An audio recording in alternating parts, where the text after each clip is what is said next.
tal? ¿Cómo le va? Muy buenas noches, bienvenidas y bienvenidos a su programa Mirada Crítica. Hoy estamos a 12 de octubre de 2020. Para unos, pues, es un día de conmemorar una invasión. Para otros, pues, le llaman el Día de la Hispanidad, que es el Día de la Raza, etcétera. Pero lo cierto es que somos, gran parte de nosotras y nosotros en México, mestizos. Hay afortunadamente muchos pueblos indígenas todavía, pero el costo de, pues, ahora sí que de la invasión de aquellos días fue muy grande en todos sentidos. Pero hoy vamos a hablar de otro tema. Recientemente el Fondo Monetario Internacional, justamente el 6 de octubre, emitió un comunicado de prensa en el que le dan al gobierno mexicano una serie de recomendaciones, producto de una misión que recientemente vino aquí a México. Ellos en ese comunicado aclaran que se trata del punto de vista del equipo que elaboró el reporte y que no necesariamente refleja la posición del Consejo Ejecutivo del FMI, es el Fondo Monetario Internacional. Agradecen de manera muy diplomática a las autoridades mexicanas por su tiempo, las discusiones constructivas que tuvieron. Y hay que decir aquí que, por lo general, el Fondo Monetario Internacional no hace este tipo de comunicados, según pudimos leer, hasta que ya tienen el reporte completo, es decir, fue un adelanto, supuestamente una especie de resumen, sino que lo van a conocer por ahí, por la primera quincena de noviembre. Va a haber una reunión mundial y que, pues, esto puede interpretarse perfectamente como un mensaje directo al gobierno mexicano, que ahí habría que ver quién está detrás de esto, casi para que siga adelantado, y le hacen saber justamente al gobierno su preocupación, pero sobre todo el desacuerdo por la forma en que están conduciendo la economía aquí en México. Hacen un diagnóstico inicial del contexto, por ejemplo, y marcan la pandemia del COVID-19, que ha dejado una tragedia humana. En ese entonces había 75,000 muertes, aunque extraoficialmente se estiman muchos más. Ya sabemos que desafortunadamente pues ya van más de 83,000 fallecidos, ¿no? De hecho, me parece que estamos más cerca de los 84,000 ya, desafortunadamente. También hablan de las cuestiones laborales, 12 millones de personas que perdieron su trabajo o que han perdido hasta el momento su trabajo, la mayoría del sector informal, por lo que señalan ellos, pues no contaban con ninguna red de protección, imagino protección social, y 4 millones que permanecen fuera del mercado laboral, por lo que pues no se contabilizan como desempleados. También mencionan que el porcentaje de población en pobreza laboral pasó de 36 a 48%, es decir, subió 12%.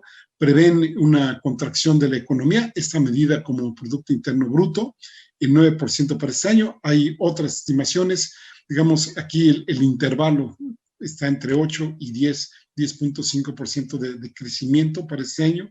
Y pues, digamos, un crecimiento para el año que viene de 3.5%, es decir, para 2021, y de 2022 en adelante, pues ellos lo estiman en 2%, aunque dicen que una disponibilidad temprana de la vacuna podría hacer mejorar estas proyecciones. Pero bueno, ya mucho choro y vamos a entrar a las recomendaciones que hacen, ¿no? Vamos a ponerlo entrecomillado porque antes ya sabemos que esas recomendaciones eran para cumplirse, pero ahora pues parece que no están automáticamente como se diría el asunto, ¿no? Bueno, primero pues dicen que hace falta una reforma que permita al gobierno superar las actuales restricciones y proponer un paquete de políticas macroeconómicas, dicen que acompañada con una política monetaria más flexible. Por ejemplo, aquí hablan de la reducción de tasas de interés de referencia, porque dicen, pues ya las expectativas de inflación están más o menos ancladas y que pues esta política flexible, digamos, permitiría levantar el crecimiento económico a 4%. Recordemos que pues más o menos ellos estiman entre un 2.5 y 3%, y que a futuro, a mediano plazo, pues se va a reducir el cociente de la deuda entre el Producto Interno Bruto y la deuda, es decir, la deuda por arriba y el Producto Interno Bruto también. Y afirma, ¿no? Fíjense, aquí es donde viene el primer trancazo, ¿no? Dice, en lugar de otorgar nuevos préstamos, dice, redirigir algunos gastos, liberar recursos de las pensiones o refinanciar el pago de impuestos, aquí habría que leerlo, le hace poner IVA a alimentos. Dice, entre otras medidas, se mantiene un presupuesto muy restrictivo para 2021 y se limita la emisión de más deuda. Es decir, pues dos recomendaciones aquí en una, ¿no? Por un lado, pues hay que pedir préstamos, ¿no? Hay que poner una reforma fiscal que pues le ponga IVA a los alimentos. No se menciona en los reportes que vi el de medicamentos también, como en algún tiempo lo estuvieron proponiendo, y el tema del endeudamiento, que ese parece ser que les causa mucho prurito. Es decir, también más reformas para impulsar la inversión privada, ya sabemos en qué desemboca eso, ¿no? Mucha riqueza para muy pocos y mucha pobreza para muchos. Luego hablan también de más privatizaciones, ¿no? Por ejemplo, que hablan de vender activos, que aquí pues me parece que se les olvidó un pequeño detalle, ¿no? Que ya casi no nos caen activos, ¿no? Ya vendieron Teléfonos de México, ya vendieron la banca, mucha parte del sector energético, las carreteras, bueno, pues lo que ustedes quieren, no tenemos industria automotriz ni mucho menos, entonces, pues, ¿qué activos? Bueno, pues, por supuesto, los energéticos y los que se dejen, ¿no? A ver si no dicen que al rato habría que vender mexicanos también, que ya de alguna forma, pues, los movimientos migratorios, pues, ahí se da este tipo de situaciones, desafortunadamente. Bueno, ya habíamos hablado de más dinero público para la inversión privada y del endeudamiento, que también insisten muchísimo en ello. Y en el tema de los estímulos fiscales también habrá que meterse, porque esa es otra de las recomendaciones, que por un lado, el decir estímulos fiscales quiere decir cobrar menos impuestos, ojo, no generales, sino determinados impuestos, con lo cual el gobierno, pues, por supuesto, tendría menos recursos por ejercer. Critican que México solo haya dado apoyos fiscales equivalentes al 0.7% del PIB, muy por debajo del 3% que destinaron los países emergentes. Por ejemplo, aconsejan dar mayores apoyos entre un 2.5 y 3.5% del PIB, esto a corto plazo para aliviar las presiones y, dicen ellos, limitar el daño económico. También nos hablan de que una reforma fiscal en el mediano plazo daría margen de maniobra en el corto plazo, reduciría la prima de riesgos y generaría los recursos necesarios, fíjense, para la inversión pública y el gasto social. Pues yo no vería de dónde, ¿no? Dice, de otra forma, dice el Fondo Monetario Internacional, revertir los daños al empleo, al ingreso y de pobreza tomará varios años. Como si no nos hubiera costado muchísimos años revertir los daños al empleo, los daños al ingreso y también los niveles de pobreza. Nada más habrá que recordar en los distintos programas sociales de los otros gobiernos, Solidaridad, Prospera, el que ustedes quieran, como nunca han resuelto el problema de la pobreza. Vaya, ni siquiera lo han aminorado de una manera significativa. Por supuesto, no podía faltar dentro de las recomendaciones una menor intervención del Estado en la economía, salvo, dice, para rescatar o motivar a los grandes corporativos. Aquí, por ejemplo, habrá que leer el libro de Raúl Olmos, que habla pues, de las mafias y de la corrupción que hay en el sector privado. También, ya metiéndose al sector energético, hablan de dejar libre el precio de la gasolina. Recordemos que ahora tiene un tope, que es el de la inflación, y hacen hincapié en que el gasto de capital de Pemex es muy bajo y aconsejan que Pemex concentre su producción en campos rentables, que venda activos no estratégicos. Habría que ver para ellos cuáles sí son estratégicos y cuáles no, porque de alguna forma también escriben que hay que limitar los planes para incrementar la refinación y que se posponga la construcción de la refinería de Dos Bocas hasta que sea rentable. Bueno, pues si están limitando la refinación, que es donde se produce el mayor valor añadido, pues de qué hablamos, ¿no? Recordemos, una de las grandes diferencias que tiene México con respecto a Estados Unidos es que en sus inicios como países, recordemos, Estados Unidos, pues empezaron a comerciar entre las colonias originales, es decir, no eran exportadores de materia prima. Nosotros sí lo fuimos. Nosotros sí, justamente pues con la conquista de México, mucho de lo que se producía aquí en el país de manera natural, es decir, los recursos naturales no eran procesados. Así como se sacaban del subsuelo o de la tierra, donde fuese, se exportaban directamente. Fue un saqueo brutal. Y eso hizo gran diferencia entre estas dos naciones. Y aquí me parece que en el momento que estamos actualmente, la refinación debe ser muy importante porque, insistimos, agrega valor añadido y transforma, produce más empleos que el mero solo hecho de estar sacando pues, materias primas aquí del país. Un octavo punto es que ellos hablan de volver a priorizar el gasto público para mejorar la protección social a través de la introducción de un sistema de seguro de empleo. Ya por ahí por el 2004, era uno de los 4 temas que se proponían para precisamente para el sistema del seguro del desempleo. No se lo comieron, lo quitaron, como no prosperó el aumento del IVA y a medicamentos y alimentos en aquella época, pues quitaron el de desempleo. Eso sí, dicen que reconocen la reciente reforma de pensiones, consideran que se requieren aquí en México reformas complementarias para enfrentar la informalidad e incrementar la inversión pública en al menos 1.5% del PIB. Eso es, a grosso modo, las recomendaciones del Fondo Monetario Internacional. Recordemos que estamos en un país hasta ahora globalizado y que muchos de estos organismos pues, son los que decían cómo tenía que comerse y repartirse el pastel. Hay que decir que en el caso de México, hasta el presidente anterior, todos los gobiernos actuaban conforme lo que les mandaban desde el exterior. Y aquí podemos hablar del gobierno de Estados Unidos, en primerísimo término, pero también de los organismos internacionales que han jugado un papel súper importante pues en la suma de crisis que tenemos en el país, por lo menos desde la década de los 80. Ahí está el Banco Mundial, ahí está el Fondo Monetario Internacional, el Banco Interamericano de Desarrollo y los que ustedes quieran sumarle, por supuesto, ahí entran. En estos lineamientos que le han dado los gobiernos mexicanos, pues se establecen cómo debe actuar cada gobierno y ahí la norma, pues era que mucho dinero para muy pocos, es decir, las ganancias privatizadas, y muy poco dinero y beneficios para muchos. ¿Se acuerdan ustedes? Yo me acuerdo cuando era más chico, que había Gutiérrez Vivo, que invitaba economistas y siempre hablaban de que hay que tomar la medicina amarga, hay que tomar un medicamento que duele, la inyección que duele, los ajustes al cinturón, etcétera, pero siempre seguíamos igual, salvo una pequeña casta de mexicanas y mexicanos, los demás seguíamos siempre tomando las medicinas amargas. Todo en aras de elevar el Producto Interno Bruto, aunque en el caso de nuestro país fuese sesgado pues por la riqueza de unos cuantos. Eso no importa, que aumente el PIB de SNIM, de la REA, de Salinas Pliego, de esta gente, que esos son los que lo suben, porque los que están abajo pues siguen teniéndolo más o menos en los mismos niveles. Y así, pues que los gobiernos digan que sigue y sigue creciendo la economía. En otras palabras, mucho crecimiento económico, aunque no haya desarrollo. O si hay desarrollo, que sea los del subdesarrollo para los de abajo y para los de arriba, que insistimos, menos del 10% de la población. Ahí sí tenemos mucha tecnología, ahí sí tenemos muchas edificaciones modernas y tenemos muchísima concentración de la riqueza y por ende una enorme desigualdad. Créanme, en los 2.400 y pico de municipios que tiene el país, los de arriba están pues a la altura del país que ustedes quieran más desarrollado del mundo.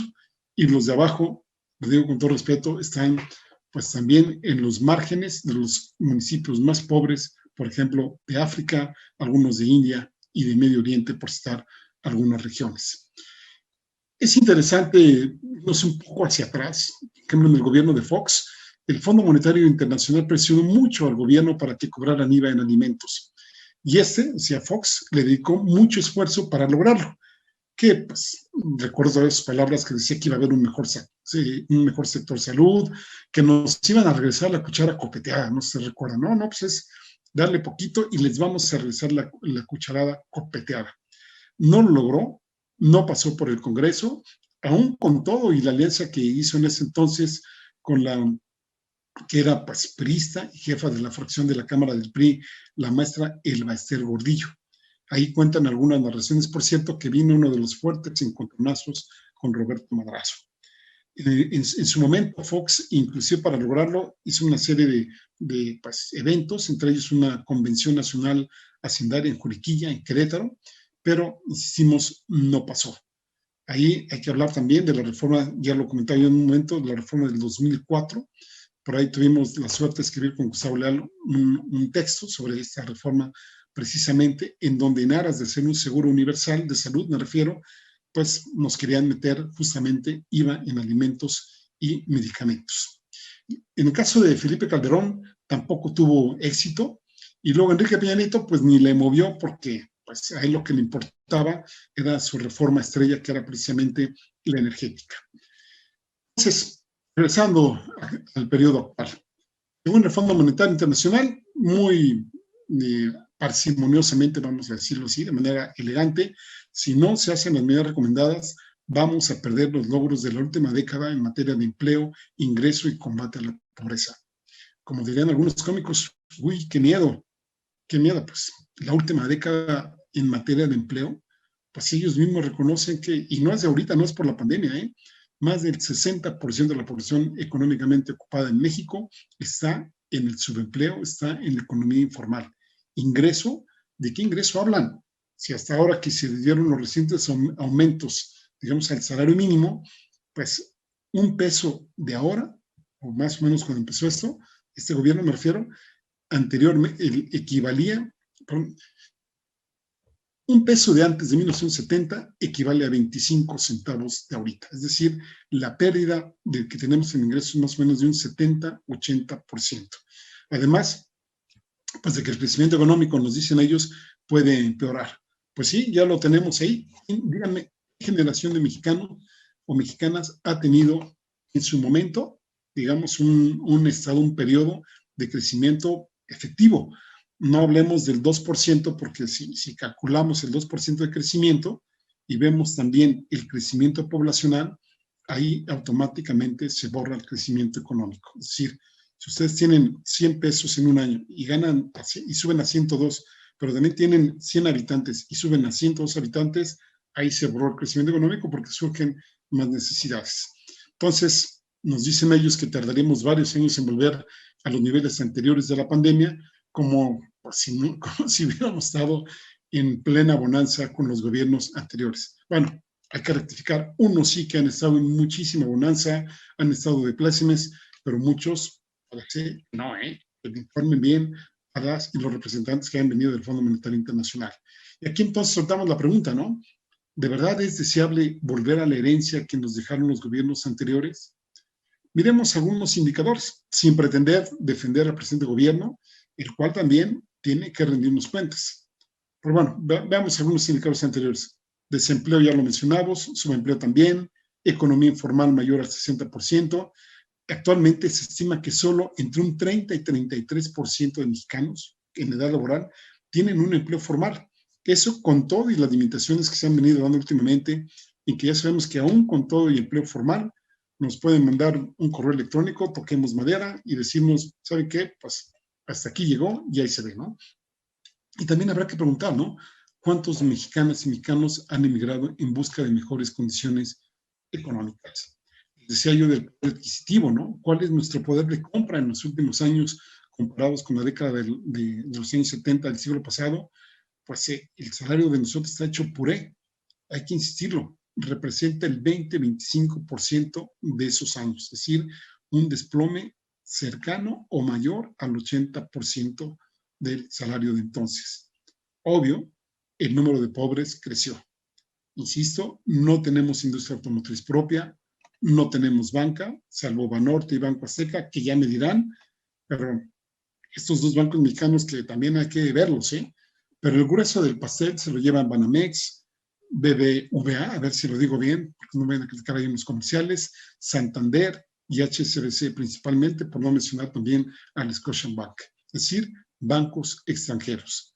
El sector salud quedó en ruinas, el sector educativo con muchas carencias y en términos generales es un Estado en muchos términos fallido, corrupto y con muchísima impunidad del país. El gobierno mexicano ya respondió.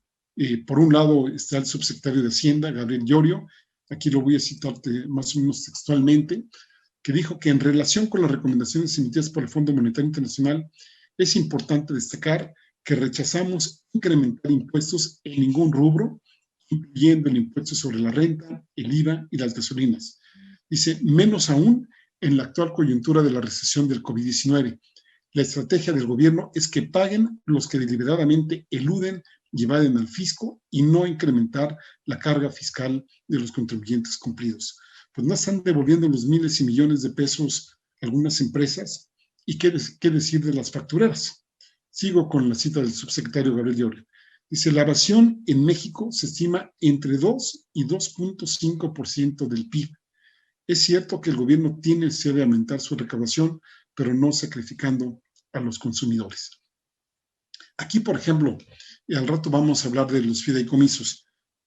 los que se quejan, por ejemplo, de algunos de ellos que van a supuestamente desaparecer, que yo espero que no sea así, el Producto Interno Bruto, el porcentaje del PIB que se dedica a la ciencia y la investigación no llega ni al 0.5%, y la evasión fiscal en términos del PIB es entre 2 y 2.5%, es decir, 4 o 5 veces más de lo que se dedica a ciencia y tecnología en el país, y hasta ahora no he oído que haya queja alguna.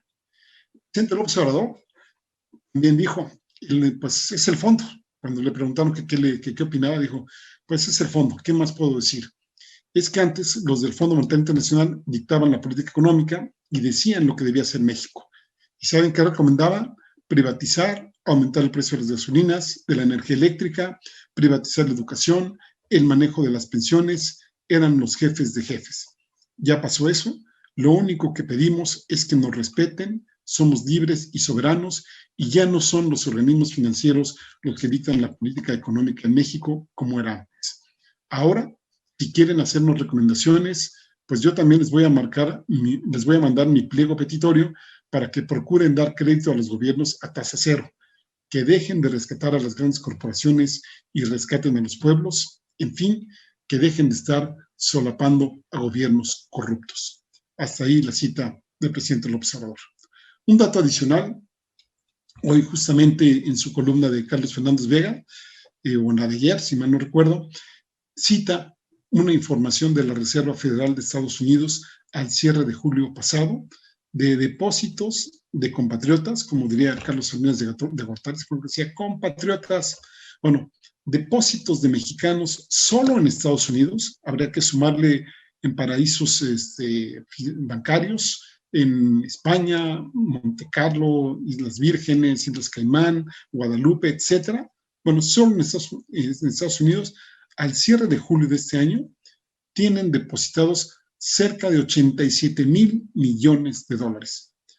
¿Sí? Lo voy a repetir, 87,000 millones de dólares, 21% más respecto al saldo de diciembre de 2019. ¿Quiénes son los dueños de esos dineros? ¿Serán los obreros? ¿Serán los campesinos? ¿Los clasemedieros? No, nos dice Fernández Vega, son los mismos cínicos que exigen al gobierno que se endeude para que lo rescate. Como que nada, ¿no? Hace una pausa y seguimos aquí en Mirada Crítica.